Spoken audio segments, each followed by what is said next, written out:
Mi esposa desapareció un día entero y la obligué a admitir su aventura, hice todo para arruinarla. Yo, hombre de 32 años, he estado casado con Lisa, mujer de 31, durante 4 años.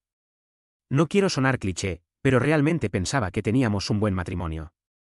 Obviamente no era perfecto, pero estábamos en buenos términos el 95% del tiempo, y para mí, eso era suficiente. Lamentablemente para mí, descubrí que yo era el tonto de la pareja. Yo era el que pensaba que las cosas estaban bien cuando estaban muy lejos de estarlo. Todo se desmoronó hace unos días y todavía estoy tratando de recuperarme. No soy un hombre posesivo, pero trato de saber dónde está mi esposa en todo momento. Es por su seguridad. Si ella va a casa de una amiga después del trabajo, me gustaría saberlo porque si algo sucede, puedo saber por dónde empezar a buscar. Tiene mucho sentido para mí, y durante mucho tiempo, ella lo entendió. Hubo un sábado en que me dijo que quería visitar a su amiga que vive a 1 hora de nosotros. Me pareció bien y se fue bastante temprano, alrededor de las 9 de la mañana. Me avisó cuando llegó allí 1 hora después y como son muy buenas amigas, esperaba que se quedara hasta la noche. Por eso no me molesté en contactarla. Fue recién cuando eran cerca de las 5 de la tarde que envié un mensaje para preguntar cuándo vendría de camino, así como para preguntar qué quería de cenar. No obtuve respuesta. Envié otro mensaje 5 minutos después y todavía nada. A ella no le gusta conducir de noche, así que sabía que no tendría sentido que se fuera más tarde de la hora en que envié esos mensajes. Estaba lo suficientemente preocupado como para llamarla, pero el teléfono simplemente sonaba y sonaba. Intenté localizarla por diferentes redes sociales, pero nada. Intenté revisar su ubicación, pero la función estaba desactivada. En ese punto, me preocupé extremadamente. Cerca de las 6:30, intenté llamarla y su teléfono estaba apagado. Tuve que contenerme para no salir corriendo a la policía porque sentía que no había agotado todas las opciones para localizarla. Conocía a la amiga que iba a visitar, pero no tenía su número. Afortunadamente para mí, pude encontrarla en Instagram y le envié un mensaje para preguntar si Lisa todavía estaba en su casa. Ella me dijo que Lisa se había ido alrededor de las 3 de la tarde, lo cual me preocupó muchísimo. No me había enviado ningún mensaje para decirme que estaba de camino. Si así fuera, habría llegado a casa mucho antes del primer mensaje que envié. Su amiga Natalie intentó llamarla, pero también le saltó el buzón de voz. Intentó enviarle un mensaje, pero no obtuvo respuesta. Le pregunté si tenía alguna idea de a dónde podría haber ido Lisa, pero dijo que no tenía idea porque le dio la impresión de que regresaba conmigo. No sabía qué hacer, así que simplemente subí a mi coche y conduje la hora de camino hacia el lado de la ciudad donde vive Natalie. Pasé por su casa para hacerle algunas preguntas, pero ella genuinamente no parecía saber nada. Incluso me mostró fotos que se habían tomado mientras Lisa estaba allí, demostrando que esa parte era cierta. Ella había respondido a un mensaje de Natalie a las 4:12 de la tarde después de haberse ido. Sin embargo, no había elegido enviarme un mensaje a mí para decirme que regresaba a casa. Estaba tan preocupado de que algo le hubiera pasado que fui directo a la comisaría de policía en esa parte de la ciudad. Natalie fue tan amable de acompañarme a la comisaría donde reporté su desaparición. No había reportes de accidentes graves en la carretera, y los accidentes menores no coincidían con el nombre de Lisa. También dijeron que si algún coche se hubiera averiado desde las 5 de la tarde, probablemente ya habrían recibido asistencia para entonces. Me hicieron muchísimas preguntas sobre ella y las respondí todas con la mayor precisión posible. Me dijeron que comenzarían a investigar, pero que sería mejor si me iba a casa por si ella regresaba. Fue difícil porque genuinamente sentía que no estaba haciendo nada en casa, pero lo hice. Estaba perdiendo la cabeza. Seguía revisando todas mis redes sociales. Si su teléfono se hubiera quedado sin batería, podría haber pedido prestado el teléfono de alguien más para enviar un mensaje a mi cuenta y explicar lo que había sucedido. Pero no había nada de eso. Realmente empecé a pensar lo peor. Supuse que podría haber sido secuestrada o que su coche se había salido de la carretera en algún lugar donde fuera más difícil de encontrar. No podía evitar que los malos pensamientos dieran vueltas en mi cabeza. Fue horrible. Me quedé en la sala de estar porque quería esperar en caso de que ella lograra regresar de alguna manera en medio de la noche. No pensé que fuera capaz de dormir, pero de alguna manera logré dormitar, probablemente debido a todo el tiempo que tuve que conducir. Me desperté con un sonido en algún momento cuando apenas se empezaba a clarear afuera. No tardé mucho en darme cuenta de que alguien estaba intentando abrir la puerta, y me incorporé de inmediato porque sabía que tenía que ser Lisa. Cuando abrió la puerta, era ella. Inmediatamente le pregunté dónde había estado, y ella dio un salto cuando me vio y escuchó mi voz. Siguió con un nervioso, hola, cariño, como si nada hubiera pasado. Inmediatamente caminé hacia ella y la abracé porque estaba muy feliz de verla. Ya había pensado en lo peor y no sabía qué había sucedido. En ese momento, todavía pensaba que no había sido su culpa y que algún tipo de circunstancia desafortunada la había llevado a regresar tan tarde. Dijo que solo quería beber un vaso de agua primero, así que la dejé. Realmente me estaba conteniendo de interrogarla mientras eso pasaba. Rápidamente le envié un mensaje a Natalie para avisarle que Lisa había aparecido. Cuando terminó, se giró hacia mí. No la presioné porque sabía que iba a tener que contarme lo que había pasado. Alegó que habían sido circunstancias muy desafortunadas. Afirmó que se había ido de casa de Natalie alrededor de las 5 de la tarde. Yo sabía que eso no era cierto, pero no dije nada porque supuse que simplemente podría haber confundido las cosas. Afirmó que tomó la salida equivocada de la autopista y su teléfono se apagó. No pudo descubrir cómo volver a su ruta, y como estaba oscureciendo, empezó a entrar en pánico. Supuestamente, el cargador de su coche tampoco funcionaba, así que no pudo darle carga a su teléfono. Dijo que se detuvo en el hotel más cercano y simplemente tuvo que colapsar allí por la noche. Se disculpó por hacerme preocupar. Bajo circunstancias normales, podría haber creído todo lo que dijo si no hubiera estado buscándola. Me senté allí por un momento tratando de digerirlo todo antes de acusarla de mentirme. No tardé mucho en darme cuenta de que simplemente no tenía sentido. A menos que no hubiera estado usando su cerebro, la mayor parte no encajaba. Ella se sabía mi número de teléfono. Conocía mis redes sociales. Fácilmente habría encontrado a alguien para pedir prestado su teléfono por un minuto o dos para avisarme que estaba bien. Tampoco tenía sentido que el cargador de su coche no funcionara porque lo compré hace menos de un año y es de una buena marca. También afirmó que salió de casa de su amiga a las 5, pero eso obviamente estaba equivocado por 2 horas, así que era difícil asumir que simplemente se había confundido con eso. Decidí ser la peor persona del mundo por un minuto y le dije que no le creía. Se quedó boquiabierta.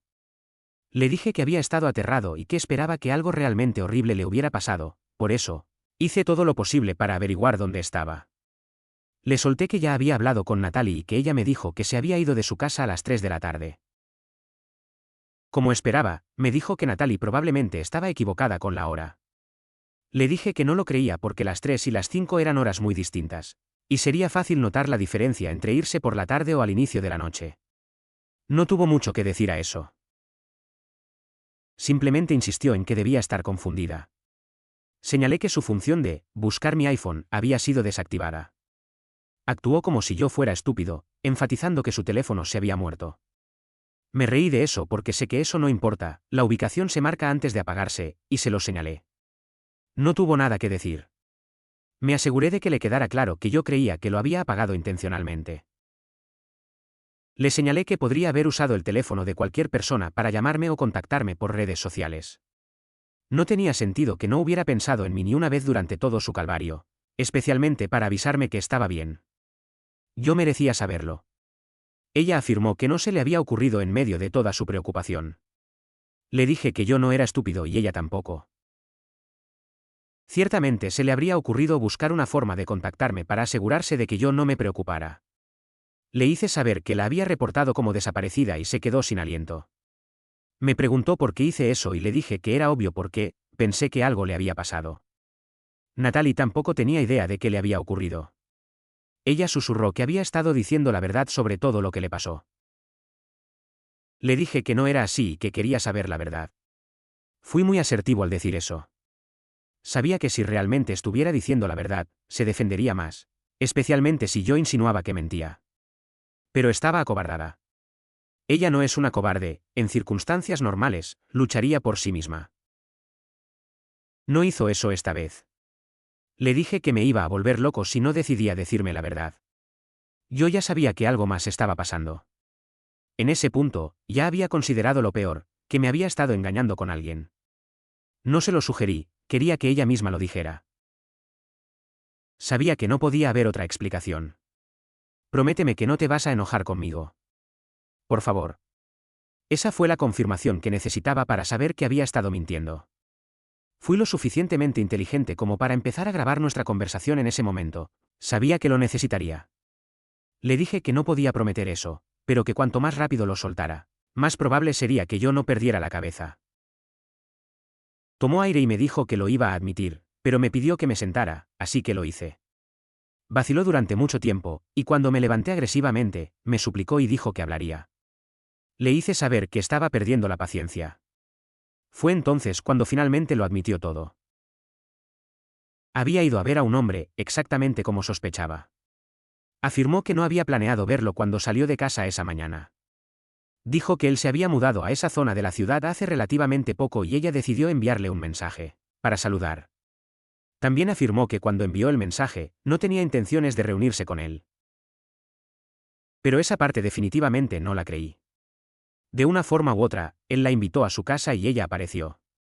Inmediatamente le pregunté si era Carson y no dijo nada. Así que supe que era él. No era lo que yo llamaría un ex porque nunca salieron formalmente. Sin embargo, tuvieron algo. Nunca fue definido. Pero cuando ella me contaba historias de él, me daba cuenta de que realmente lo amaba en ese tiempo. Sentí que la cabeza me hervía al darme cuenta de eso porque nunca me agradó ese tipo. Ella dijo que sabía que era mejor no decir nada que decirme a quien había ido a ver. Sabía que debía decirme algo, pero no pudo inventar una mentira en ese momento. Así que simplemente decidió desaparecer del mapa porque pensó que podría inventar algo después. Odié lo mucho que me había dado por sentado, al punto de no pensar que fuera un gran problema desaparecer y hacerme preocupar muchísimo porque quería ver a su antiguo amante. Había estado casada conmigo por 4 años, pero no tuvo problemas en hacer eso. Es difícil describir las emociones que sientes cuando te das cuenta de lo poco que le importa a alguien engañarte. Es más que dolor. Le pregunté qué había pasado y admitió que se habían acostado, pero afirmó que se arrepintió de inmediato y que no pasó nada más el resto de la noche. Le dije que no le creía y que, incluso si fuera cierto, no cambiaba mucho. Le dije que tenía que irse. Estaría mejor regresando de donde vino. Me negué a sentarme y dejar que alguien que me había sido tan infiel permaneciera en la casa en la que yo más había trabajado para conseguir. Ella me suplicó que la dejara compensármelo. Le pregunté cómo, y dijo que no sabía, pero que lo averiguaría. Le dejé claro que no había nada que pudiera recuperar mi confianza en este punto. Había destruido nuestro vínculo al acostarse con alguien más y hacerlo de la peor manera posible. Había terminado. Repetí que tenía que irse. Y aunque empezó a llorar, finalmente se levantó y fue al dormitorio. Para cuando ya había luz de día afuera, salió con una maleta que había empacado. Quiso abrazarme, pero me negué a aceptarlo. Se fue de la casa sin decir una palabra más y no ha vuelto desde entonces. Me alegro, y espero que la única otra vez que entre a esta casa sea para recoger el resto de sus cosas. Me aseguré de avisar a la policía que ella había aparecido. También hice que le entregaran los papeles del divorcio. Todo lo que queda ahora es que hagamos oficial la separación. Y no puedo esperar para eso. Aunque no la veo, la idea de que todavía estoy atado a ella me estresa mucho. Actualización, hola a todos, regresé con una actualización. Y aunque puede que no sean buenas noticias para Lisa, está lleno de buenas noticias para mí. Nunca pretendí ser una gran persona. Y me alegra haber podido apoyarme en eso para pagarle por la forma en que arruinó mi vida. Lo primero de lo que tengo que hablar es de nuestro divorcio. Me sorprendió mucho que ella quisiera que negociáramos para que las cosas terminaran rápido. Fue precisamente porque vi que ella quería eso que elegí no permitir que las cosas terminaran rápido y me aseguré de que no pudiéramos llegar a un acuerdo. Así que llevamos las cosas a juicio. Eso funcionó a mi favor. Pude quedarme con la casa, que era lo que más quería.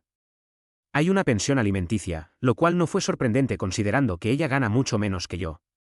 Pero debido a que hemos estado casados por tan poco tiempo, no necesito preocuparme por pagar eso durante un tiempo dolorosamente largo, y eso es suficiente para mí. Dividimos el resto de nuestros activos a la mitad, pero no me importan demasiado. Después del divorcio, ella vino a recoger el resto de sus cosas de la casa y eso salió bastante bien. En el momento en que terminó, decidí atacar y hacer de su vida un infierno. Lo primero que hice fue asegurarme de que todos supieran qué tipo de persona es ella. Si alguien puede engañar a su esposo de una manera tan premeditada, no es el tipo de persona en quien se puede confiar. Fue un servicio público de mi parte asegurarme de que la gente estuviera bien consciente de eso. Empecé con su familia y amigos. Les envié mensajes a todos para dejar claro qué tipo de persona era ella. Tenía la grabación de voz. Tenía todos los detalles, incluyendo mis textos a Lisa y mis textos a Natalie. Incluso tenía la prueba de que había presentado una denuncia policial por su desaparición. Todo se unió para dejar claro que yo estaba diciendo la verdad absoluta. Hubo muchísimas reacciones diferentes, lo cual no fue sorprendente. A algunas personas les encantó porque era chisme. Su familia y amigos más cercanos estaban enojados porque la estaba exponiendo. Mucha gente simpatizó con mi situación. Tuve suficientes personas que no estaban de su lado como para saber que había valido la pena. A las personas que sabía que estaban ahí para escuchar el último chisme, me aseguré de animarlas ligeramente a que corrieran la voz. Necesito que todos sepan qué tipo de persona es. Por eso también me aseguré de publicar el mismo mensaje en la página del vecindario. Aunque ella ya no esté aquí, si llego a descubrir su nuevo vecindario, lo publicaré allí también. Los peores mensajes que recibí en respuesta a su historia fueron capturados, screenshot, anonimizados y enviados de vuelta a ella. Quería que viera lo que la gente pensaba de ella. Al menos, si lo escucha de alguien más que no sea yo, se dará cuenta de qué clase de basura es. La parte divertida fue que lo envié de forma anónima a un montón de personas en su lugar de trabajo. No esperaba que la despidieran, sabía que eso sería pedir demasiado. Especialmente porque no tenía nada que ver con su capacidad para trabajar. Sin embargo, trajo suficiente escrutinio sobre ella que decidió irse por su propia cuenta. Me enteré de eso porque vino a la casa a hacer una escena. No abrí la puerta, pero me gritaba que tenía que mudarse lejos porque yo había elegido arruinar su vida. Realmente quería replicar y decirle que ella se lo había hecho todo a sí misma, pero preferí no interactuar con ella porque sentí que no tenía nada que perder en ese momento. No voy a dejar que me saque un cuchillo o algo así. Hasta donde sé, se fue de la ciudad. Se instalará en algún lugar lejos del drama que ella misma creó. Era una mala persona, y elegí que todos lo supieran para que puedan tomar las decisiones correctas cuando tengan que interactuar con ella. Sé que algunos dirán que fui demasiado lejos, pero si pasaran por el dolor por el que yo pasé, entenderían que Lisa no merecía nada mejor de lo que recibió. Si hubiera podido hacer algo peor, tal vez lo habría hecho. Quería ir tras Carson, pero genuinamente no quería darle tanto de mi tiempo y atención. Engañar nunca vale la pena. Esa es la conclusión. No arruines lo que has construido con años y años de tu vida por un instante de placer. Lisa vendió todo lo que teníamos por eso. Y me alegra que esto no terminara en un cuento de hadas para ella. Necesitaba un mal final, y lo tuvo. Desaparecer y dejar que tu cónyuge piense que estás muerta mientras te acuestas con un viejo amor es un nivel superior de crueldad. No hay versión de eso en la que el pánico que causaste no importe. Y, honestamente, la mentira fue insultantemente mala. Salida equivocada, teléfono muerto, cargador roto, hotel misterioso, amnesia sobre la hora. Al menos comprométete con la mentira, mete alienígenas, un bucle temporal, lo que sea. Cuando la gente se escandaliza diciendo que fuiste demasiado lejos, creo que están omitiendo la parte en la que estuviste sentado en casa preguntándote genuinamente si tu esposa había sido secuestrada o asesinada. Ella te aterrorizó emocionalmente. Ya sea que tuviera la intención o no, una vez que alguien cruza esa línea, las reglas habituales sobre ser amable ya no se aplican realmente.